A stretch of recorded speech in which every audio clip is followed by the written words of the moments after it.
Please welcome the moderator, Tsinghua University Vice President, Professor Yang.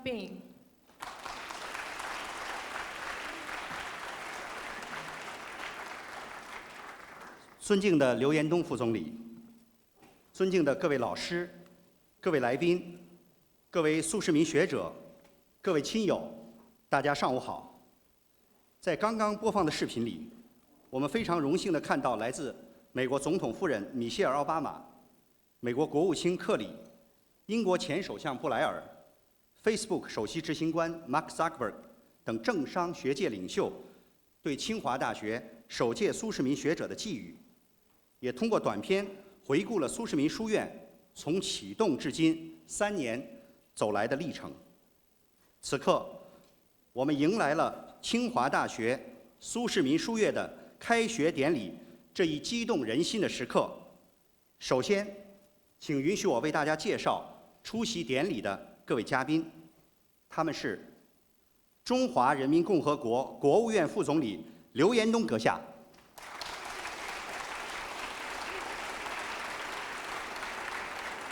清华大学苏世民学者项目创始理事苏世民和夫人 Christine，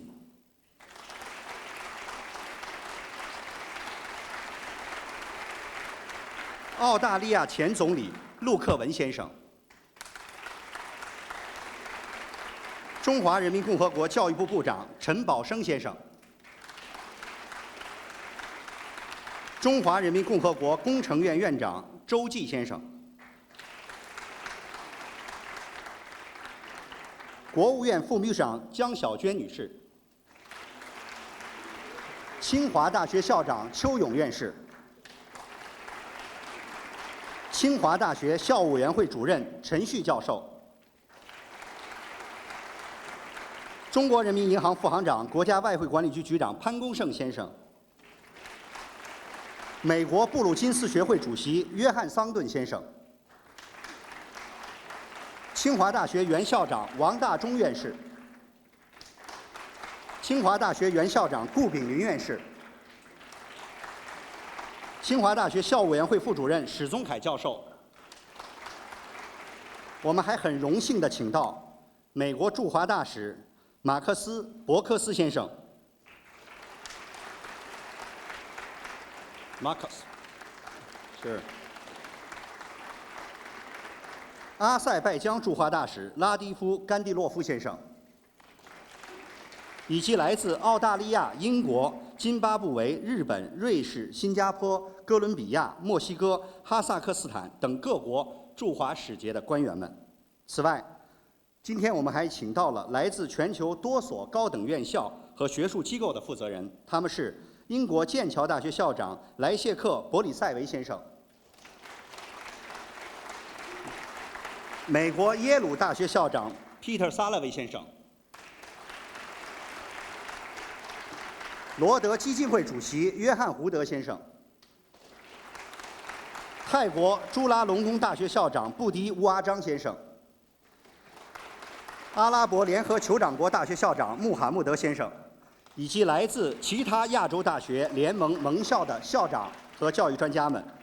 今天在座的还有许多对项目给予长期支持和帮助的苏世民书院学术顾问委员会的委员、捐赠人和各方友好人士，让我们对各位来宾的到来表示热烈的欢迎和衷心的感谢。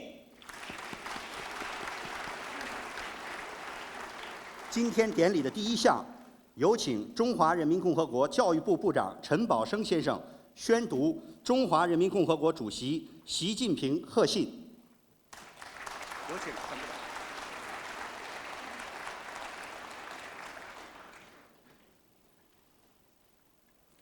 下面我来宣读习近平主席贺信。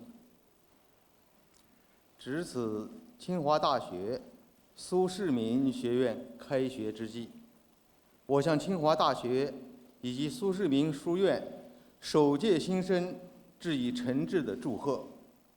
教育传承过去，造就现在，开创未来，是推动人类文明进步的重要力量。当今时代，世界各国人民的命运更加紧密地联系在一起，各国青年应该通过教育树立世界眼光，增强合作意识，共同开创人类社会美好未来。中美教育交流为促进两国人民相互了解和友谊，推动中美关系发展发挥了积极作用。中美双方应该挖掘潜力，提高水平，使教育领域合作成为中美人文交流的先行者。希望苏世民书院秉持宗旨，锐意创新，努力成为一个培养世界优秀人才的国际平台，为各国青年提供学习机会，使各国青年更好相互了解，开阔眼界，交流互鉴，携手为增进世界各国人民福祉做出积极努力。祝苏世民书院各位同学学有所成，学尽其运。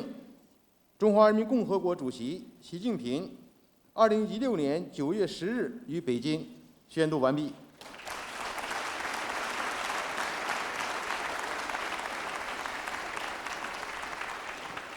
谢谢陈宝生部长。下面我们有请美国驻华大使 Baucus 先生宣读来自美国总统奥巴马的贺信。Ambassador, please.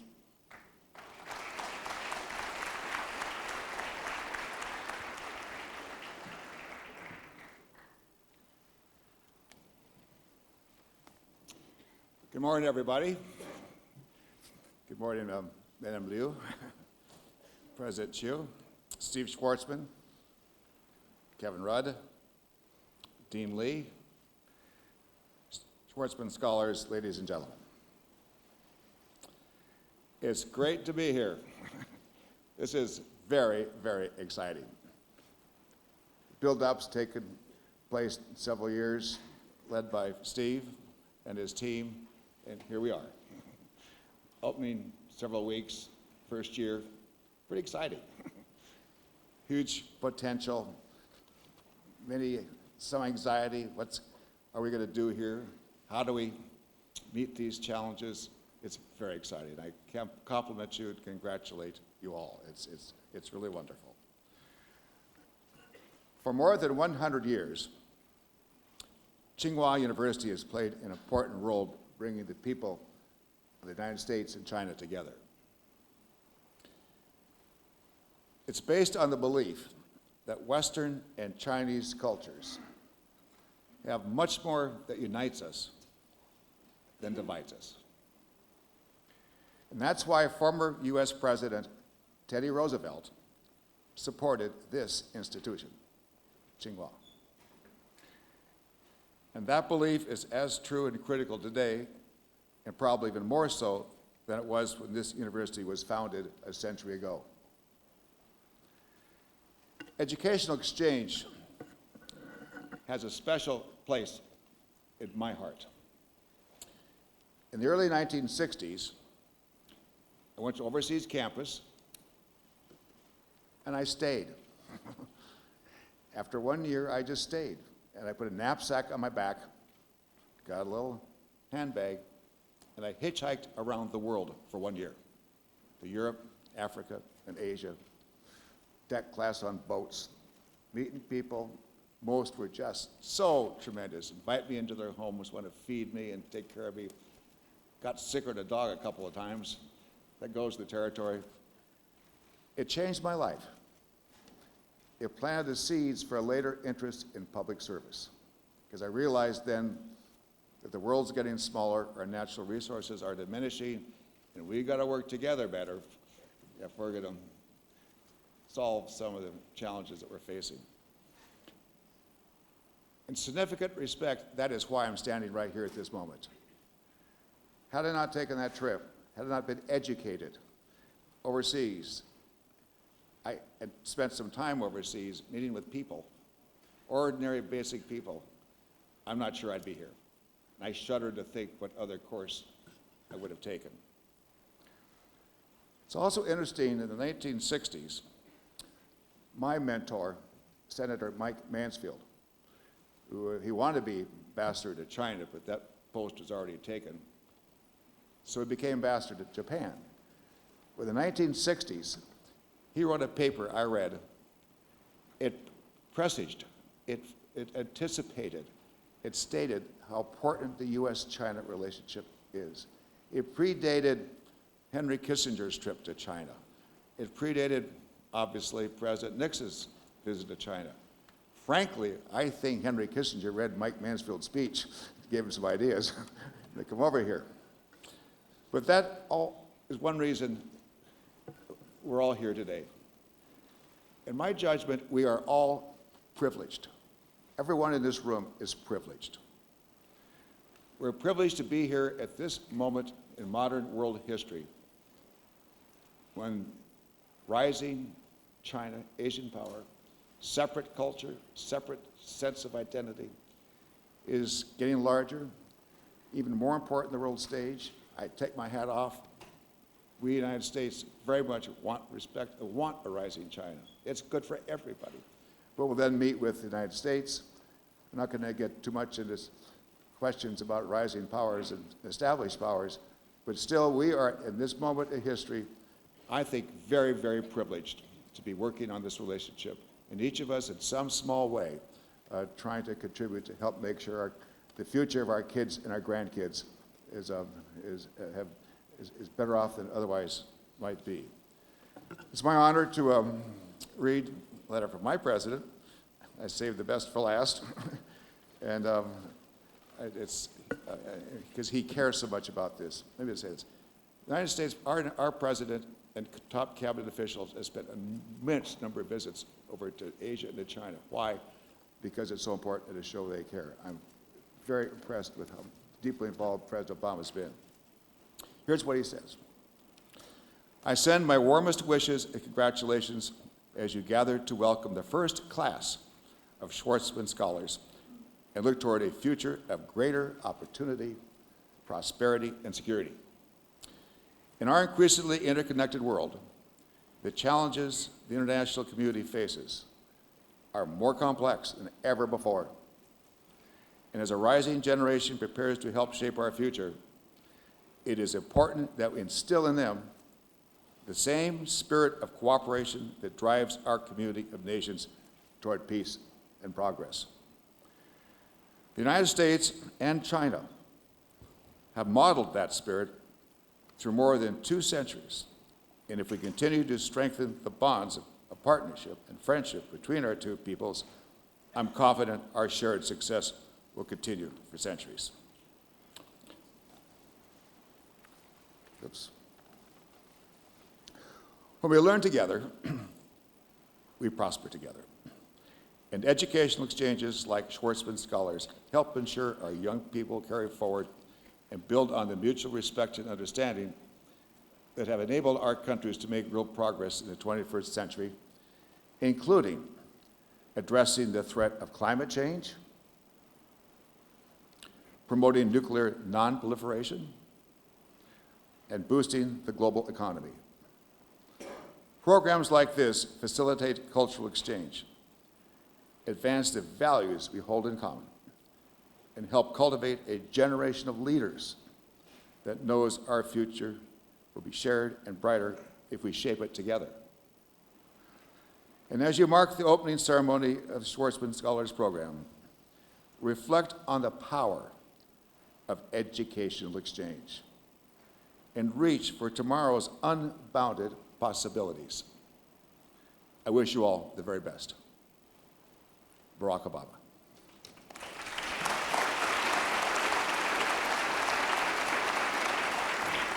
谢谢大使先生 ，Thank you, Ambassador。下面有请清华大学校长邱勇院士致辞，有请。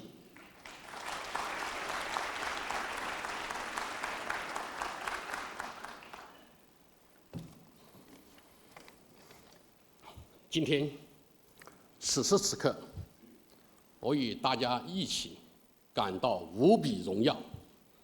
习近平主席、奥巴马总统写来的贺信，是对数十名书院群体师生的一个巨大鞭策，也是对清华大学群体师生的一个极大鼓舞。我建议我们再一次用掌声，向2位国家元首表示衷心的感谢。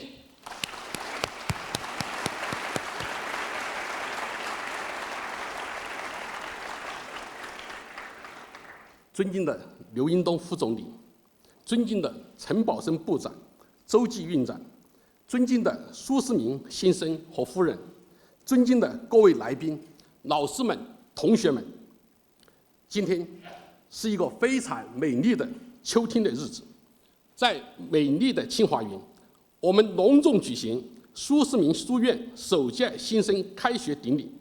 在此，我代表学校向首批苏世民学者表示热烈欢迎。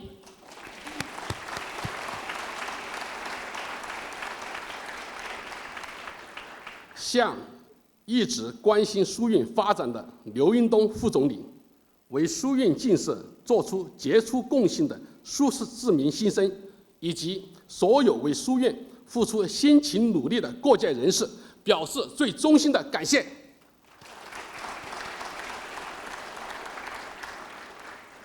苏世民书院旨在培养具有全球视野、致力于推动人类文明进步的未来领导者。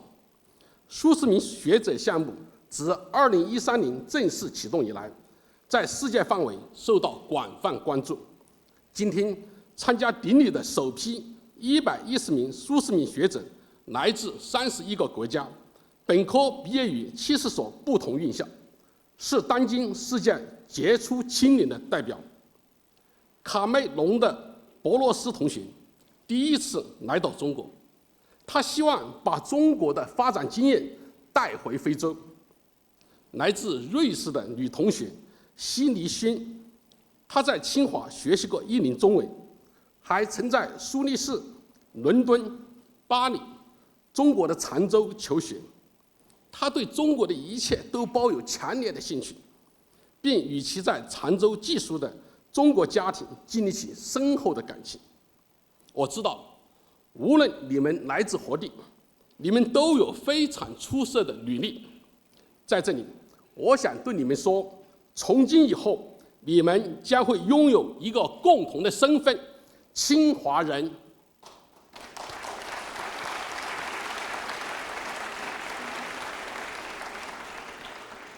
清华园曾被评为全球最美的校园之一。清华也拥有广受推崇的校训：自强不息，厚德载物。清华校训出自2000多年前的中国经典著作《周易》：天行健，君子以自强不息；地势坤，君子以厚德载物。君子是中国人的人格理想，自强不息、厚德载物是君子最看重的2个特质。自强不息意味着人要自立，犹如天体之运行，精益奋发，刚劲有为。无论顺境或逆境，都始终保持进取的心态，勇于战胜或超越自我，永不放弃，永不停息。厚德载物意味着人要包容，像大地一样宽厚，拥有博大的襟怀，尊重自然，尊重他人，容载万物。在自强不息、厚德载物校训的熏陶下，清华涌现出了一大批杰出人才。今天给我们写贺信的习主席，和今天参加我们开学典礼的刘英东副总理，都是我们清华的校友。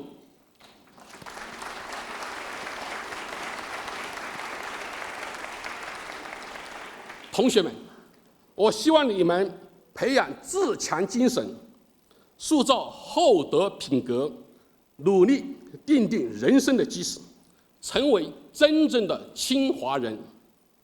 各位来宾、同学们，苏世民书院是基于推动人类文明进步的伟大使命而创立的。书院未来的成功与否，取决于我们所有人的共同努力。美国19世纪诗人惠特曼有一首著名的诗《开拓者》（Pioneers）。在诗中，其中有这样2句： All the past we leave behind, we debouch upon a new material world, varied world。它的中文意思是，把所有的过去都置于身后，我们来到了一个更新、更强大的世界，一个多样化的世界。开拓者的价值就在于开辟新的空间，开启新的时代。我们已经站在一个新的历史高度，让我们一起携起手来，共同开创一个美好的崭新未来。谢谢大家。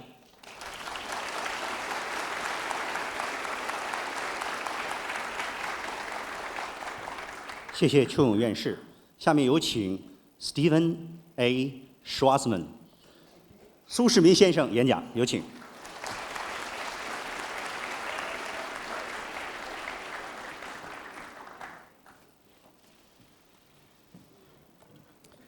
Standing here today is nothing short of astonishing.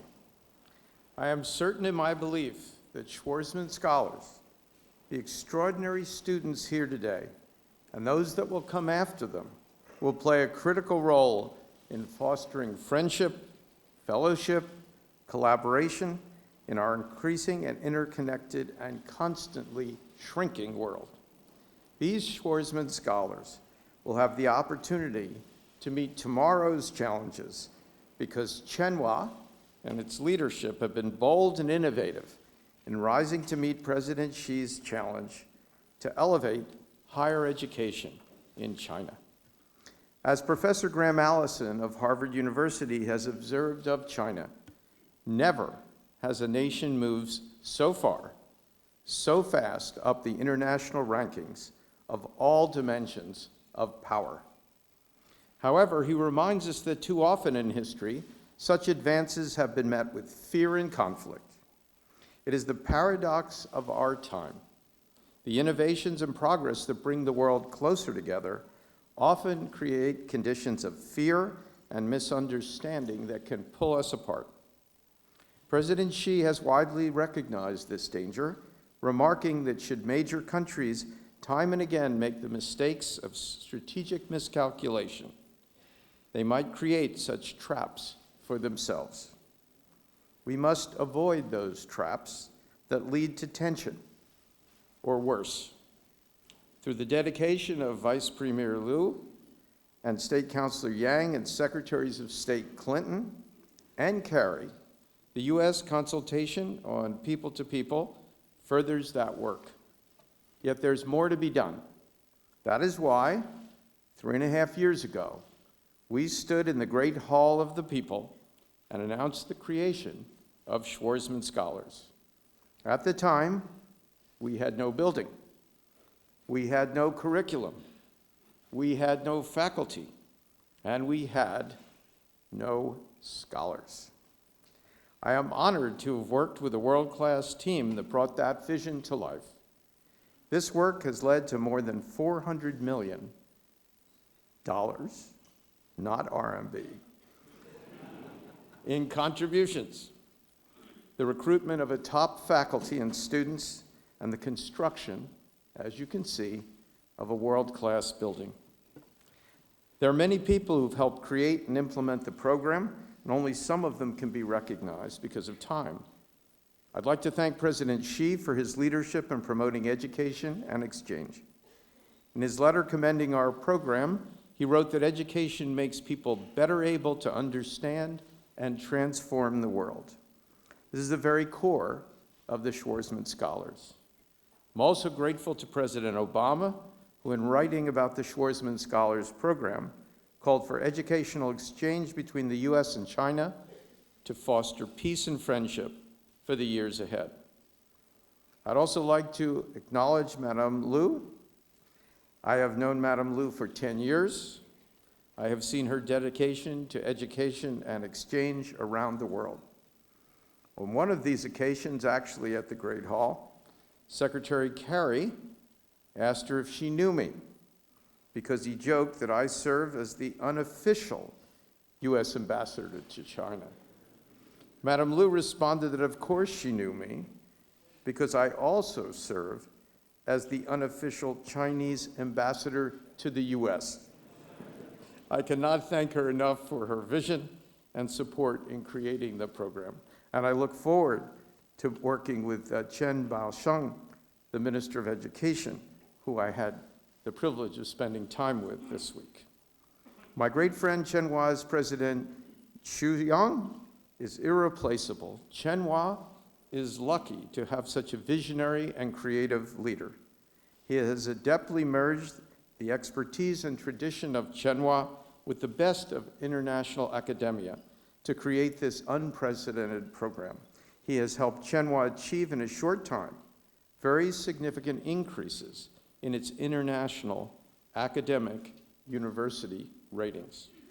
And to the many impressive Tsinghua deans, faculty, and staff, thank you for welcoming Schwarzman College so warmly into the Tsinghua family.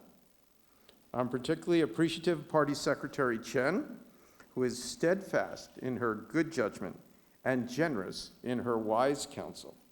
She has been unwavering in supporting the creation of Schwarzman Scholars, carrying out the vision of President Xi. And I'd like to extend my thanks to Secretary of State John Kerry and his predecessor Hillary Clinton, who have both been great friends of the program. I'm also grateful for Max Baucus being here today and speaking so eloquently. My warm thanks go to David Lee, Dean of Schwarzman Scholars. He and I have been working together extremely closely since 2012. He's a wise colleague and an unmatched spokesman for the program.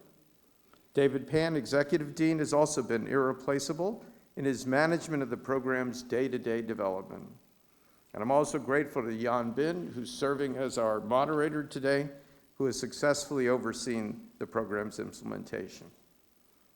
Presidents Gu Binglin, and I saw President Gu here today, started the initial conversations with me to support Tsinghua on its 100th anniversary. President Chen Jining, who succeeded him, convinced me to develop something unique, which became the initial concept and structure of the Schwarzman Scholars. Our International Advisory Board, including former U.S. Secretary of State Henry Kissinger, Secretary of Treasury Hank Paulson, Director of Global Leadership at Tsinghua, John Thornton, who's sitting in the front row, and Kevin Rudd, former Prime Minister of Australia, provide valuable advice on China and other matters. Our Academic Advisory Council, chaired by Harvard's Bill Kirby, along with Warren McFarland from Harvard, helped mobilize a global network of experts who are here today, which ensured that our curriculum, admissions, and student life are world-class. We are privileged to have Peter Salovey, Yale University President, John Hood, Chairman of the Rhodes Trust, and former head of Oxford University, and Sir Leszek Borysewicz, Vice Chancellor of the University of Cambridge, participating in our program and sitting in the front row. These heads of 3 of the top 10 universities in the world is a testament to the position that Schwarzman Scholars and Tsinghua occupy in the global academic community. We are pleased to be announcing a new partnership with the Rhodes Trust to collaborate on leadership training. This program has made history as the largest philanthropic effort in China, with funds coming largely from outside the country. We have raised so far $435 million from 100 donors, principally from the world's leading corporations and from generous individuals. Currently, 75% of those funds have come from outside of China because leaders everywhere know that the future cannot be secured without China. None of this would have been possible without our dedicated Schwarzman Scholars staff. I'd like to thank my foundation CEO, Amy Stursberg. Her endless energy is the driving force behind our efforts. I don't know when she ever sleeps. Sir Nigel Thrift, our executive director, has helped bridge the differences between Chinese and Western academic and administrative best principles. Christine Anderson, who handles our public relations, created the brand, the look, the feel, and the vision of Schwarzman Scholars before it even existed. Rob Garris, our Director of Global Admissions, and his team traveled to over 400 colleges to spread the word about the new program at Tsinghua. And lastly, I'd like to thank my family. Here today is my daughter Zibby, my son Teddy and his wife Ellen, my stepdaughter Megan, and my wonderful wife Christine, sitting next to Mac Baucus. To Christine, I owe a great deal of thanks and a deep apology. Schwarzman Scholars is the most time-consuming and high-stress project that I've worked on since starting Blackstone 30 years ago, and I can guarantee you that was high stress. But this has taken time away from our private time. Thank you, Christine, for letting me do this. It's an awe-inspiring to stand in this magnificent space and take it all in. Thanks to the work of Robert A.M. Stern and his remarkable team, the architecture of Schwarzman College blends East and West.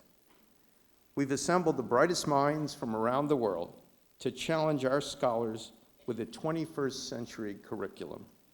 They will be taught by the highest caliber faculty from Tsinghua and from abroad, experts who are shaping the future in their fields. Tsinhua's forward-thinking commitment to educating for the 21st century has already been recognized, with Tsinghua rapidly rising in global academic rankings. And I expect Tsinhua's rankings to climb further as the premier universities around the world are eager to see their students compete for a spot in this program. Before even graduating its first class, Schwarzman Scholars is one of the most prestigious fellowships in the world. And this is not simply good news for this program or for Tsinghua University. These strides make all of Chinese higher education stronger. Beyond the classroom, Schwarzman Scholars and Schwarzman College will draw on world's leaders and innovators to come and bring academic lessons to life. Scholars already have interacted with former President George W. Bush, with whom they had a 1-hour video conference 2 weeks ago, to Harvard President Larry Summers and others who have wielded global influence. Scholars will meet with China's leading figures in government, science, business, and culture. They will explore China through trips beyond Beijing, engaging with its diverse culture and people. The beauty of this experience in Schwarzman College, in an age of global connectiveness, is that this person-to-person learning can continue long after the scholars have graduated, throughout their entire professional lives. I'm told there's a Chinese proverb that encapsulates the transformative power of education. If you want 1 year of prosperity, then grow grain. If you want 10 years of prosperity, then grow trees. But if you want 100 years of prosperity, then you grow people. Our inaugural class, sitting here today, were selected through a rigorous admissions process, modeled off the Rhodes Scholarship. This process included interviews with accomplished global leaders, former government officials, business people, journalists, and academics. Our global recruitment process ensures that we're attracting the most promising students from around the world. We had 3,000 people in our first year competing to study at Tsinghua, and thousands more considered it. With the acceptance rate for this program was more competitive than the most selective universities in the world, a distinction that benefits Tsinghua and Chinese higher education as a whole. This year, I expect a substantial increase in the number of applicants, and the applications close on Thursday of next week. We have scholars fluent in Mandarin, Russian, Turkish, German, French, Portuguese, and many other languages. They're interested in building connections not only between the US and China, but also expanding those networks to include integral regions like Latin America, Eastern Europe, and Africa. Every scholar will return to his or her home with a better understanding of China and the world, so they'll be going back to countries all over the world. One of our scholars is the founder of the largest under-30 innovation event in Latin America. Another is leading a national study of accountability in Uganda. We have championed debaters, a mayor of a Chinese city, and one of the youngest candidates for the European Parliament. Our scholars are cutting-edge innovators. They've designed phonovoltaic monitoring software, a solar oven that can bake 300 loaves of bread in 2 hours, and a system that has digitized medical records for over 5,000 patients.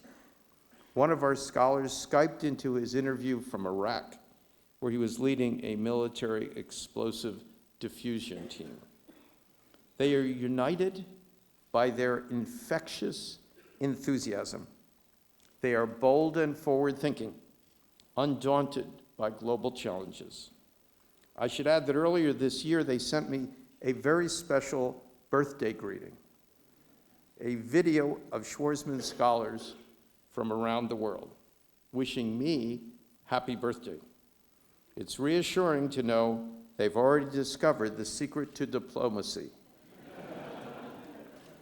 Flattery. As I stand here, I can't but think, if this is what we've accomplished in 3 years, think of what is possible in 50. By then, we will have graduated 10,000 remarkable scholars from around the world who understand and value China, its people, and its future. 10,000 leaders across the globe working for a more prosperous and stable world. Our pioneers have impressed us with what they've accomplished in their 20s. Can you imagine the impact that they'll have made in politics, business, and society in the decades to come? And thanks to the remarkable generosity of our donors, today we can think not just in terms of decades, we can dream of centuries. Schwarzman Scholars will foster the understanding that will help us respond to the defining challenges of our time. Those we know about already, such as climate change, trade disputes, and rising tensions internationally, and those we haven't even begun to predict. Ultimately, this program was created to respond to and shape the geopolitical landscape of at least the 21st century. As President Xi wrote upon the creation of the Schwarzman Scholars, to triumph over the myriad challenges facing human development requires that peoples of all nations pull together towards a common goal. I believe, I know, that these Schwarzman Scholars are the ones who will make that triumph possible and that common goal reachable. Thank you.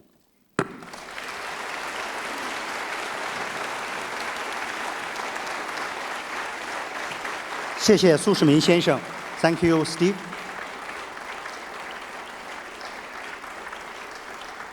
接下来，我们有请嘉宾代表澳大利亚前总理陆克文先生 ，Mr. Cameron。Vice Premier Liu Yandong, Minister Chen, Steve, Christine, Max, friends one and all, distinguished guests. I'm proud to be here as a member of Steve's International Advisory Council. And because we're in China and at Steve's suggestion, I'd like to be respectful of our Chinese friends here today and make my remarks in Chinese. 天不怕地不怕，仍然怕老路说中国话。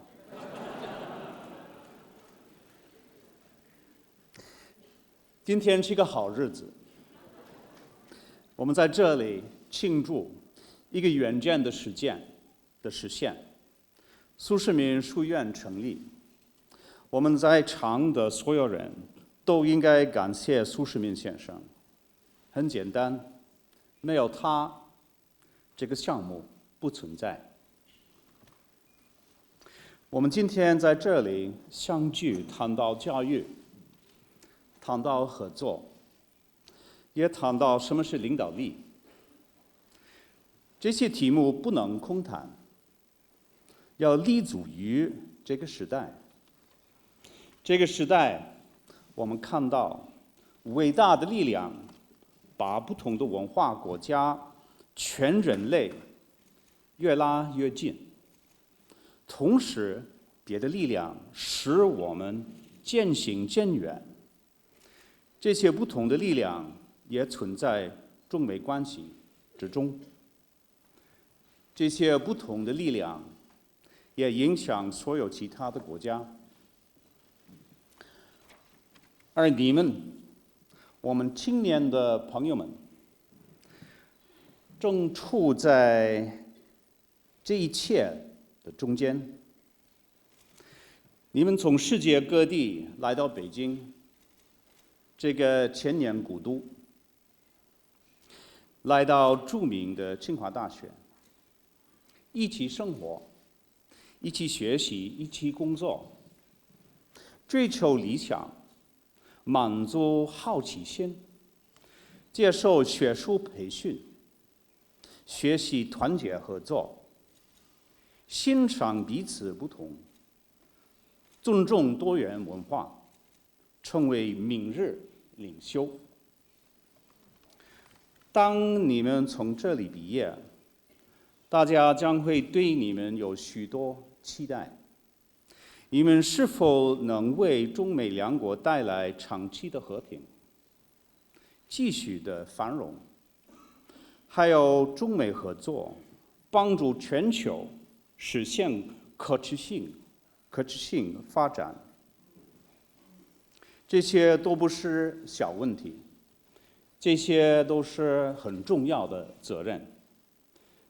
但作为苏世民学者，我相信你们可以承担。先谈教育。肯尼迪总统说过 ，John Fitzgerald Kennedy， 领导力与学习是不可分割的，不可分割的。在21世纪里，我们必须学会学习，否则我们都没有办法。追求智慧和学术进步是所有伟大文明的标志。把性质封锁、把大门关闭的文明都走向消亡。当你们每天在这里学习，你们的挑战是解放你们的思想，解放你们的思维，要学会赞美差异，包容差异，学会在大局中去理解问题，发现我们共同的价值，发现我们共同的道德。我现在谈合作，我用中国的古老的智慧来表达。孔子曰：“三人行，必有我师。”中国也有一个说法，独木不成林。还有一个说法是人心齐，泰山移。我鼓励我们外国来的朋友去泰山走看一看，你就会明白合作的力量，合作的根本就是相信我们共同的使命比个人的角色更重要，然后集合所有资源，实现共同使命。而这一点，朋友们，对于中美两国的未来同样适用。两国是否可以全球为全球挑战一起努力，还是各自为战？苏世民先生说过，为了未来地缘政治的稳定性和全球繁荣，我们需要在中美两国以及全球各国之间建立信任和相互理解的文化。也正是因为这些良好的希望，苏世民先生发起建立苏世民书院，来培养明日的领导。下面谈到领导力，我想引用中美两国各自的传统。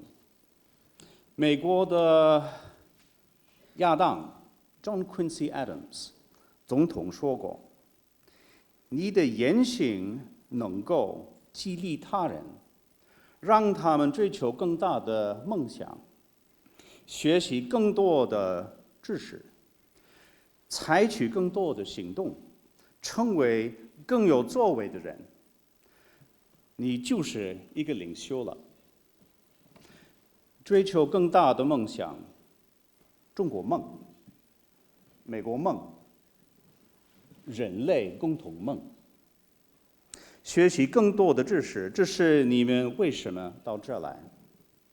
采取更多的行动，去改变世界，成为更有作为的人，在改变世界的过程中，改变自己，成为真正的世界公民。中国国家主席习近平先生在刚刚结束的杭州20国峰会上谈到，我们要发扬同舟共济、合作共赢的伙伴精神，凝聚共识，形成合力。习主席说得对，亚当总统也说得对。实在来讲，领导力很重要，他们创造历史。杜鲁门 Harry S. Truman 总统说过：“人创造历史，而不是历史创造人。”缺乏领导力的时候，社会就会停滞不前。当领导抓住机会，为了美好的未来做出改变的时候，社会就会进步。年轻的朋友们，作为明日的领袖，这是你们的机遇，这也是你们的责任。40年之前，我开始了了解中国，开始了学习汉语。现在我已经是个老干部。那个时候，像我们这样的人不多，但今天像你们的人比较多，因此对你们的期待很大。在苏世民书院的时候，我鼓励你们做3件事：第一，透过表面找到共同价值；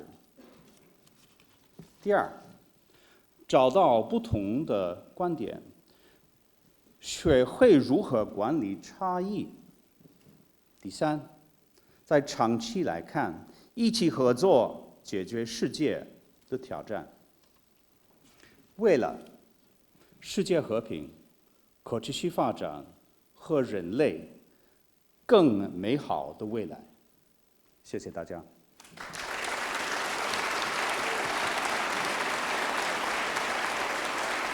Thank you, Kevin。谢谢陆克文先生。下面有请苏世民书院首任院长李道奎教授发言，有请。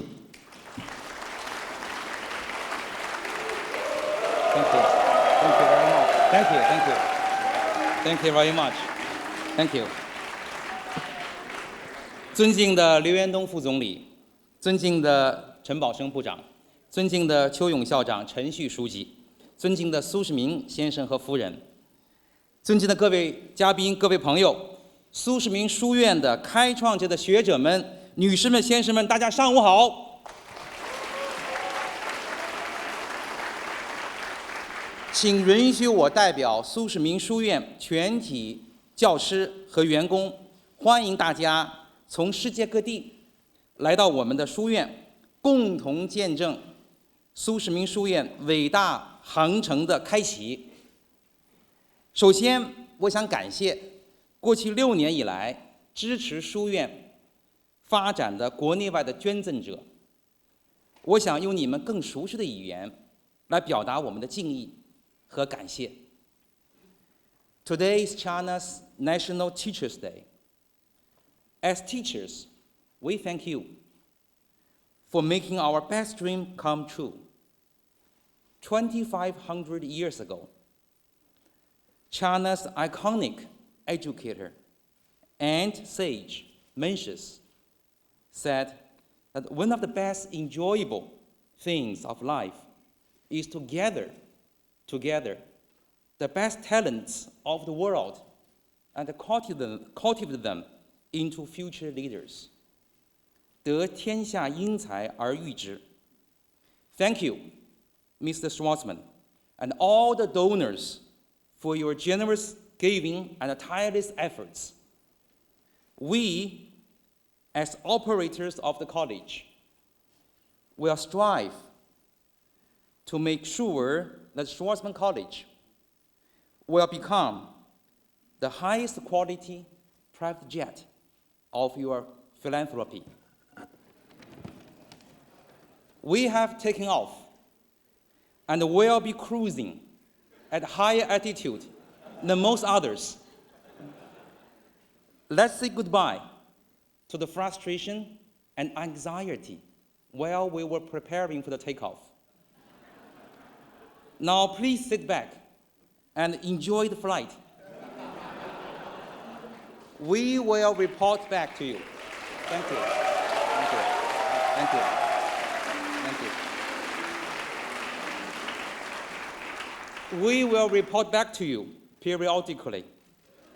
And of course, you're welcome to visit our cockpit anytime you want. But most important, again, enjoy the flight. 接下来，我仅代表苏世民书院的全体教师和员工，对刘延东总理和邱勇校长表达我们的心声。我们将竭尽全力，精心耕耘。我们要让来自全世界各地的书院的学子，从内心体验到中国改革开放的伟大成就绝非偶然，其底蕴是5000年的中华文明的沉淀。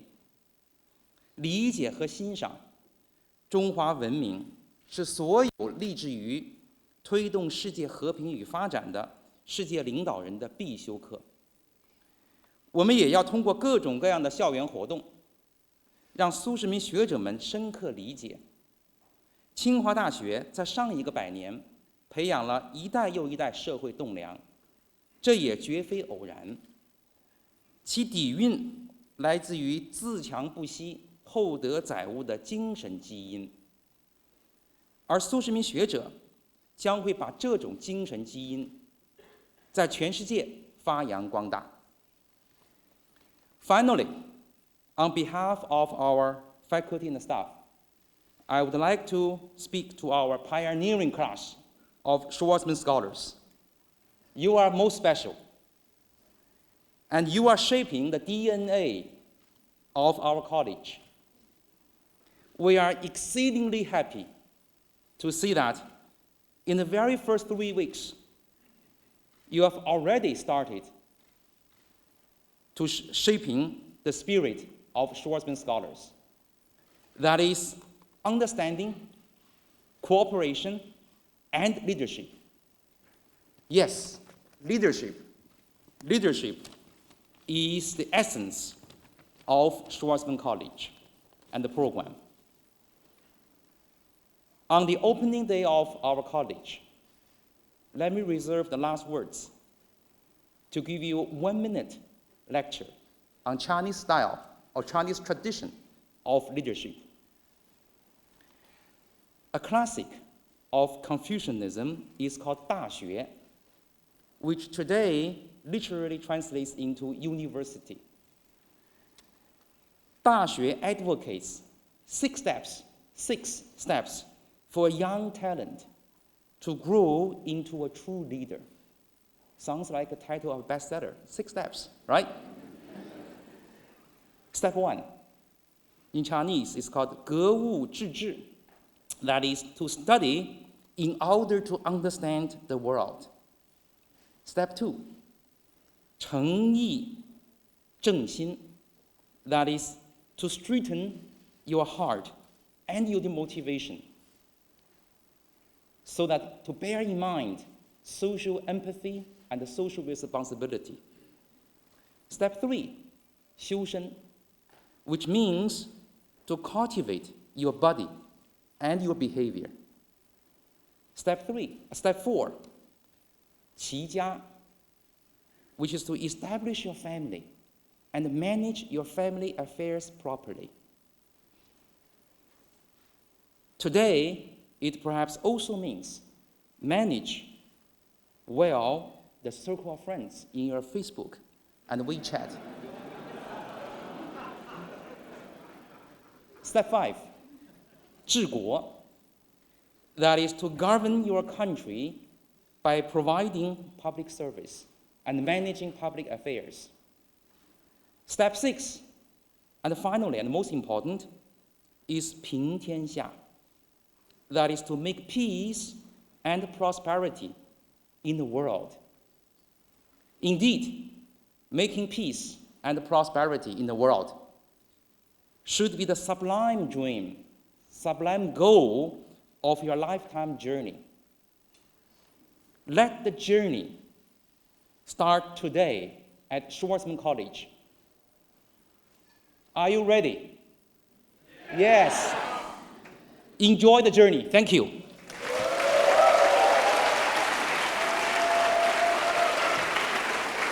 谢谢李涛奎院长，谢谢。下面有请首届苏世民学者同学代表发言，他们分别是来自中国的黄成，来自美国的 Elbot， 来自印度的 Akshay Shah。有请。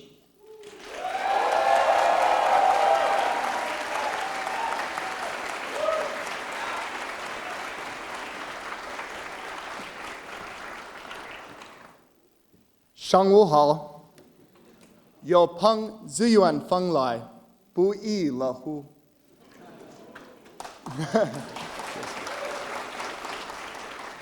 今天我们相聚在苏世民书院清华大学，我感到非常的开心和荣幸。因为书院在这里也非常感谢所有给予我们帮助的人。Akshay, Noah, and I are very honored to present to you with 3 perspectives in English and Chinese. Where were we before? Where are we now? And where will we be in the future? Although our 110 scholars from 33 different countries and regions have achieved global contributions across diverse platforms, it is the same goals we share that eventually brought us together. 1 year ago, while Mingyuan and I were volunteer teachers for rural schools in Western China, over the Tibetan Plateau, Surya was constructing schools in Nepal, similarly to helping children obtain a better education. 1 year ago, while Larry was busy researching a malaria vaccine in Malawi, on another continent, Bonnie was conserving an endangered shark species in Myanmar.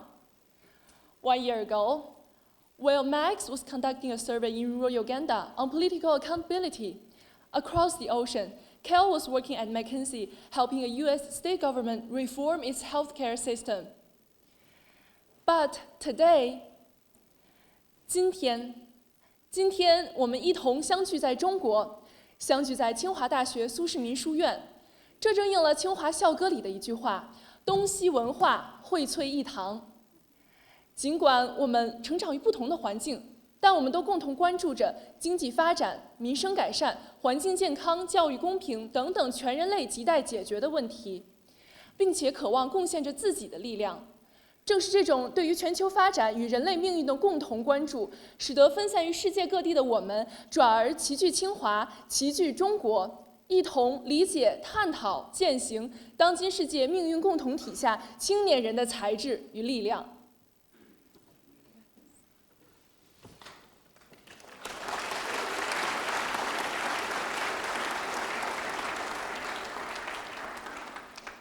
Our community is as fresh and new as the beautiful facilities of this college. Yet many in our global cohort already feel like old friends. Over the past 3 weeks, every moment has been filled with rich experience and camaraderie. My fellow scholars want to share a few of these moments. From Teddy, the communal bonding of a spontaneous dance party at the barbecue bonfire in Huairou.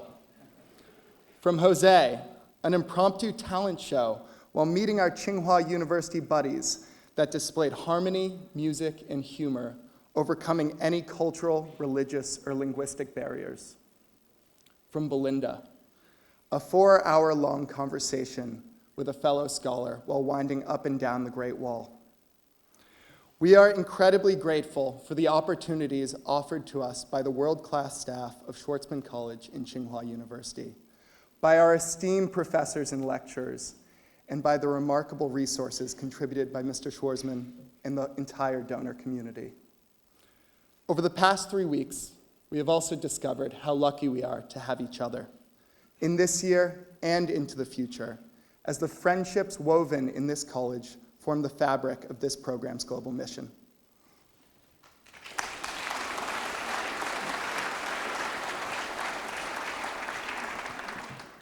Thank you, Noah.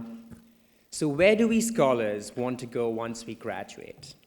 Similar to the diversity of the backgrounds that Claire alluded to, we have a diversity of aspirations and goals.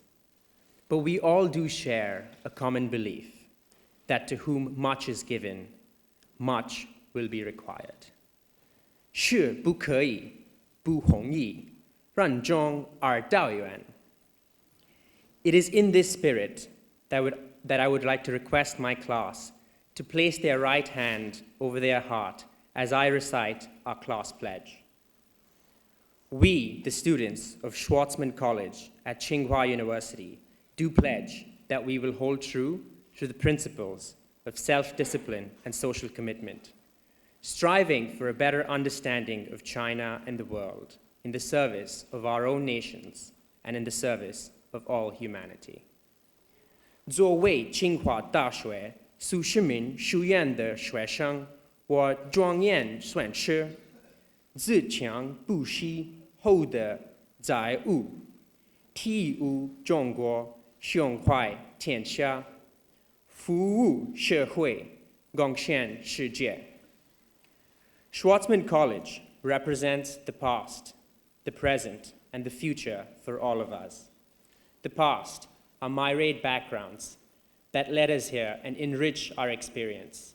The present, in embracing every moment of opportunity and friendship. And the future, in our dedication towards fulfilling our aspirations, wherever they may lead, knowing that our fellow scholars stand beside us. So here's to looking forward to a great year, to our many failures, many learnings, and to being lifelong friends.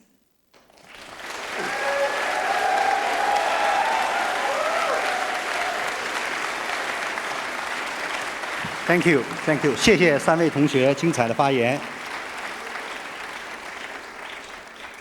下面恭请刘延东副总理讲话。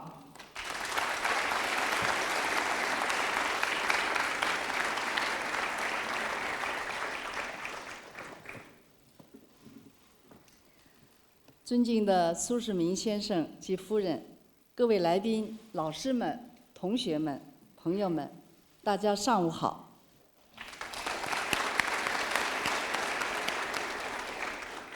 今天呢，正是中国的教师节，很高兴能够和各位一起，在我的母校来见证苏世民学院的开学典礼。首先呢，我想向首届苏世民的学者表示热烈的祝贺，向苏世民先生及夫人以及各位来宾、各位朋友表示诚挚的欢迎。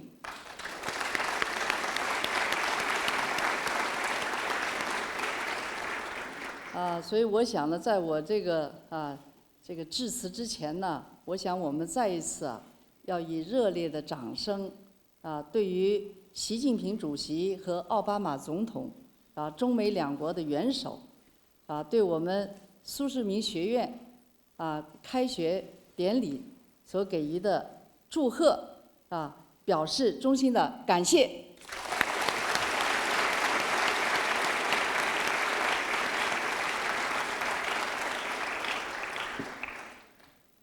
正像刚才各位所讲到的，苏世民学院呢是中美教育合作的一个缩影，也是两国人文交流的亮点，受到两国元首的高度的重视。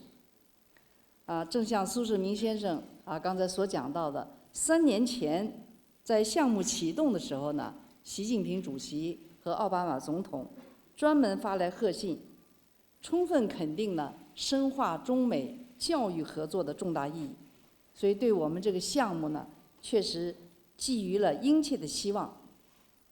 才不过3年的时间我们的苏世民学院就已经建成了那么在今天，在苏世民学院开学典礼之际，两国元首又再次的致信，对首届苏世民学者表示热烈的祝贺，也鼓励呢不同国家的青年加强跨文化的交流，在相互学习中共同成长进步。所以对我们这个学院呢寄予了厚望。作为中美人文交流高层磋商机制的中方主席，我是苏世民学者项目的见证者、亲历者和推动者，所以和我们美方主席也就是第1任的美方主席克林顿前国务卿和这一届的第2任的美方主席克里国务卿我们共同的来全力支持苏世民学院的这个支持这个建立。而且呢，从项目的启动、项目论坛到今天的开学典礼，我多次和苏世民先生见面沟通。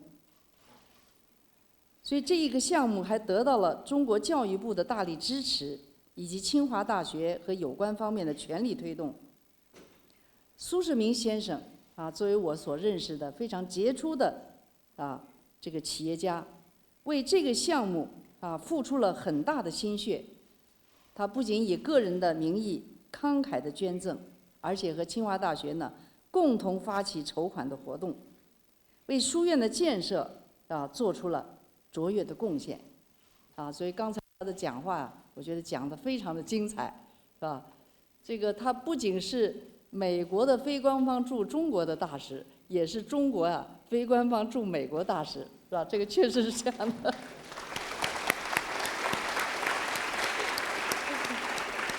当然，这个博卡斯大使不要觉得心里头，因为你是官方的。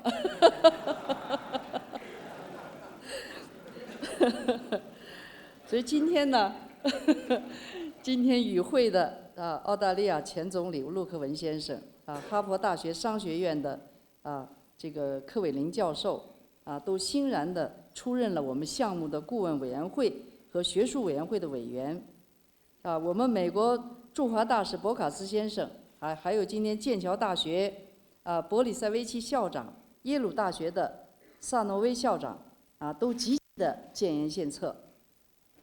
另外还有38名国内外的顶尖教授还有一批呢世界500强企业的高层人士都加盟我们学院的教学工作。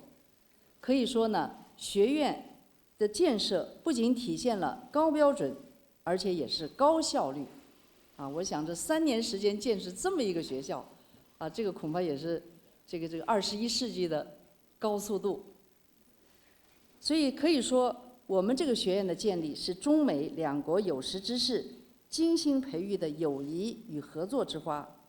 在此呢，我向所有关心支持项目建设的各界朋友表示最衷心的感谢。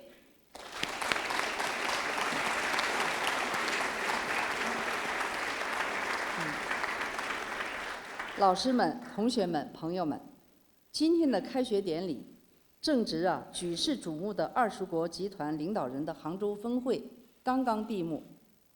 这次峰会呢，以构建创新、活力、联动、包容的世界经济为主题，契合了当前这个世界发展的方向，反映了各国共同的心声。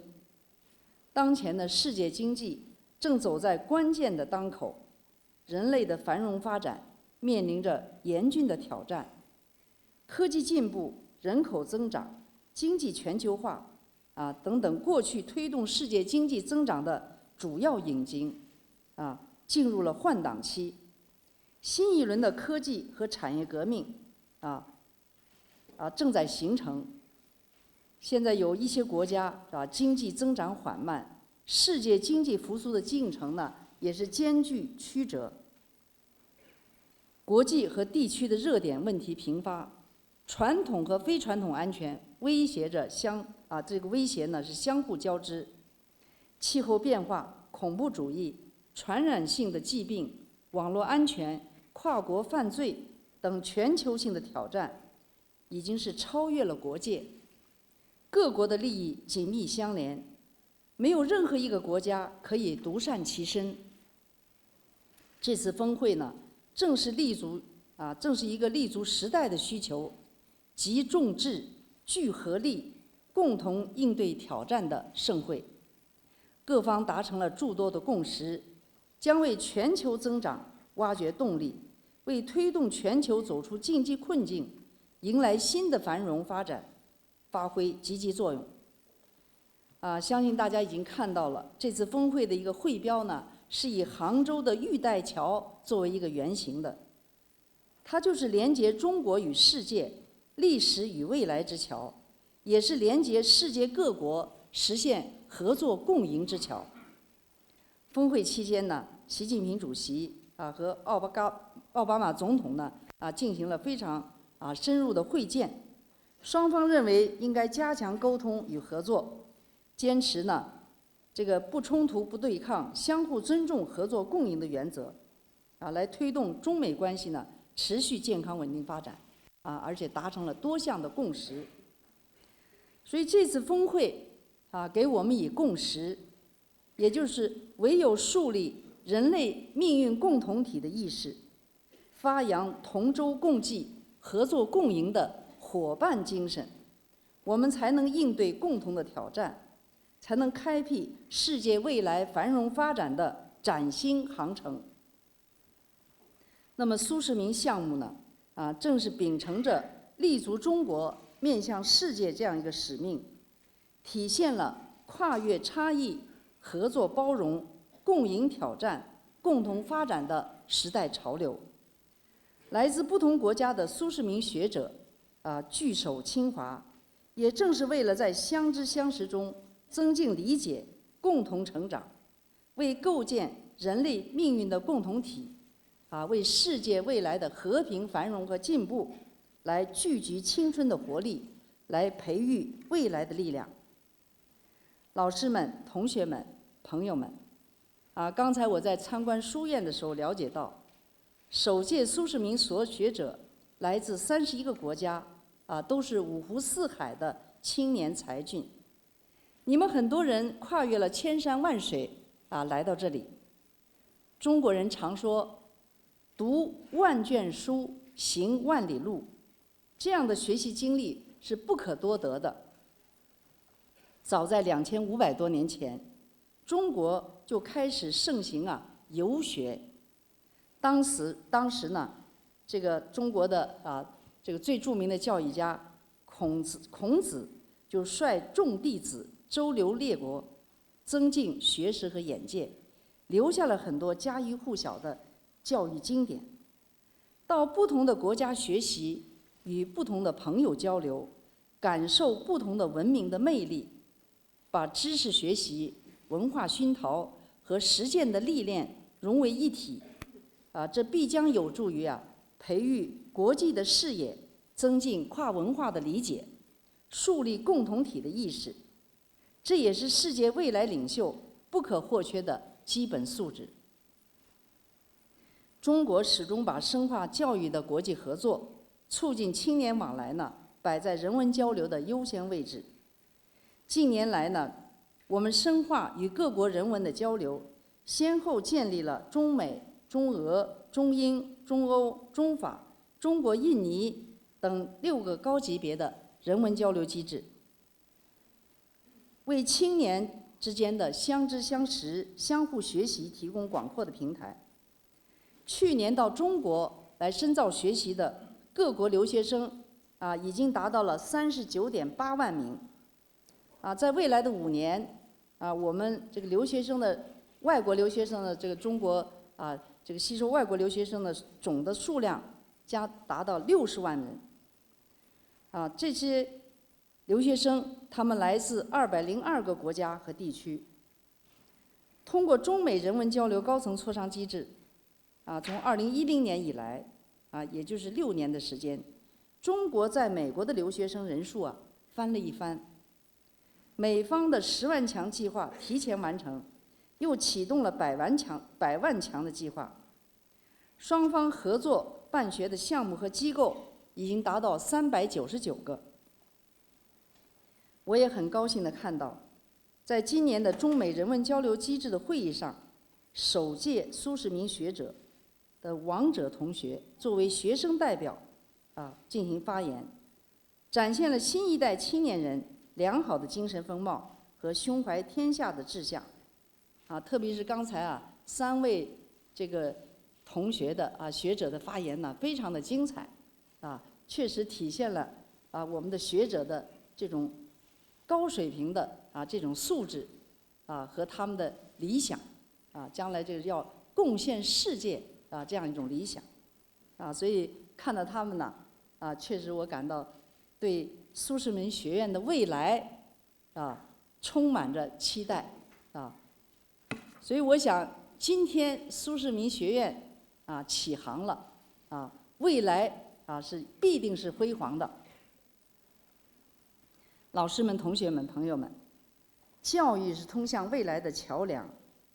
中国现在举办着世界最大规模的高等教育，实现了高等教育的大众化。现在中国是普通高校2800多所，每年入学700多万人，今年我们的大学毕业生是765万，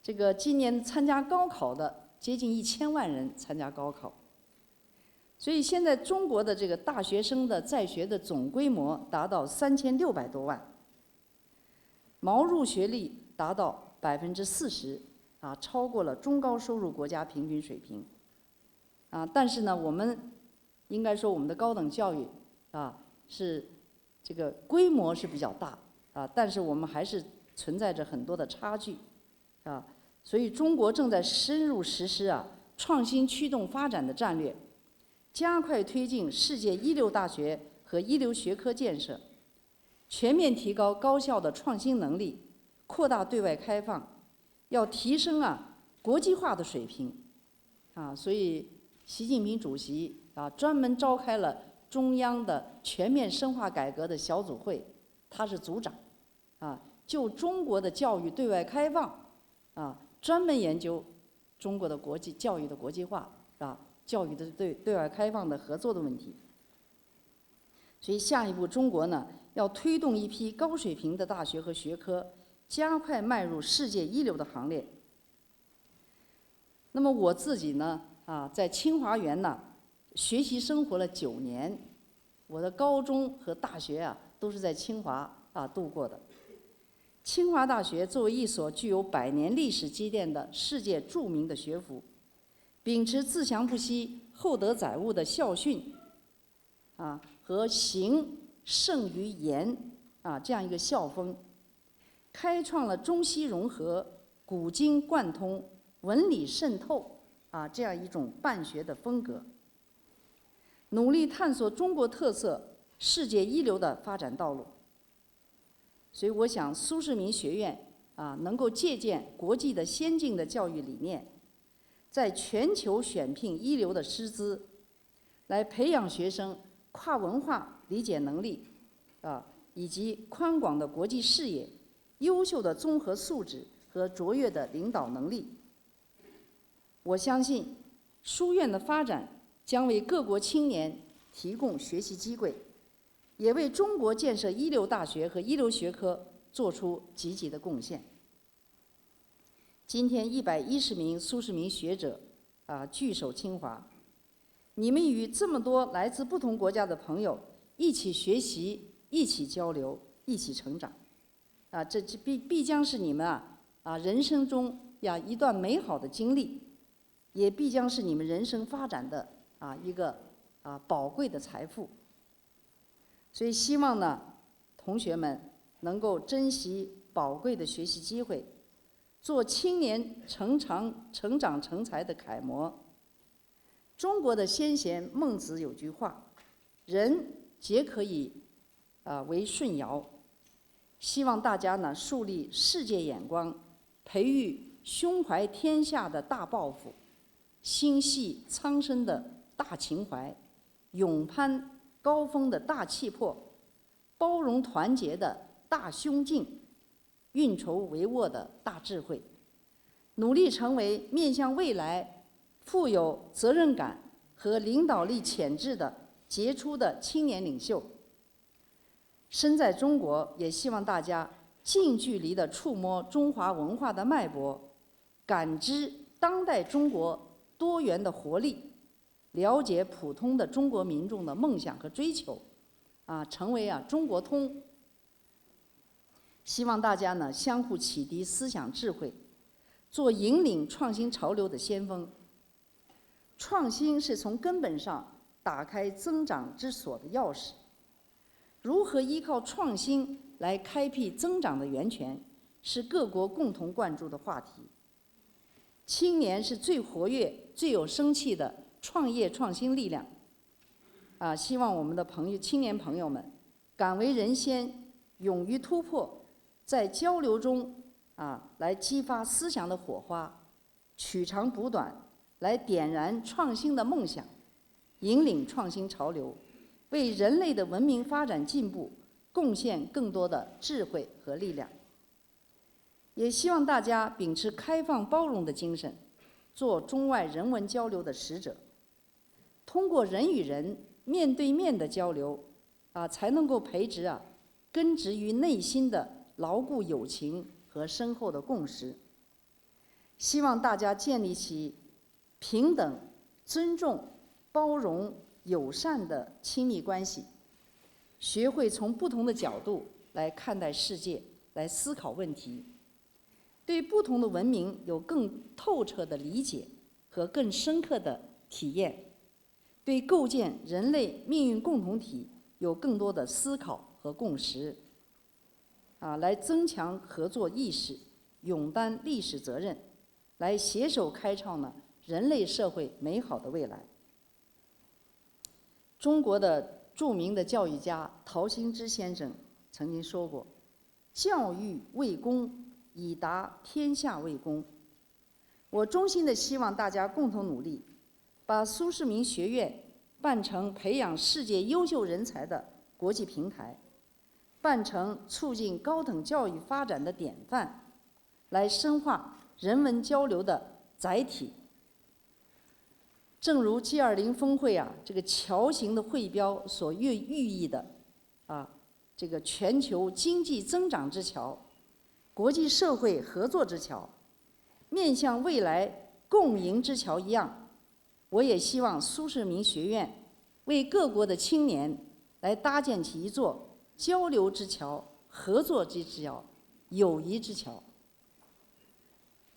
那么再过几天呢，就是中国以团圆和谐为内涵的传统佳节中秋节，所以祝愿我们在座的各位嘉宾这个我们今天是在苏世民这个清华大学这个大家庭里一起来聚会啊，也祝贺大家呢节日快乐，身体健康啊，生活幸福，事业成功，阖家欢乐啊！也祝愿首届苏世民学者在清华大学中收获成长，收获友谊啊，收获成功啊！所以我还要讲一句话什么呢？这个习近平主席啊也是清华人啊，所以这个我们的这些苏世民学者，你们都是清华人啊，我们都是清华人啊，我们共同努力啊，为苏世民这个学院的成功和辉煌啊做出努力。谢谢大家。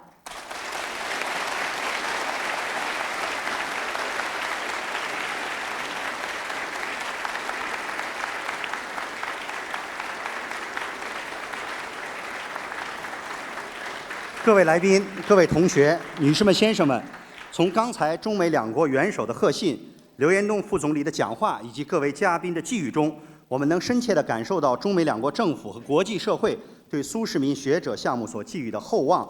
希望全体苏世民学者珍惜学习机会，加强交流互鉴，锐意开拓创新，携手共创人类文明进步的美好明天。清华大学苏世民书院开学典礼到此结束。感谢各位嘉宾的到来。首先，请其他区域的老师和同学留在座位上，恭请刘延东副总理和主席台第一排就座的嘉宾先行离场。我们全体。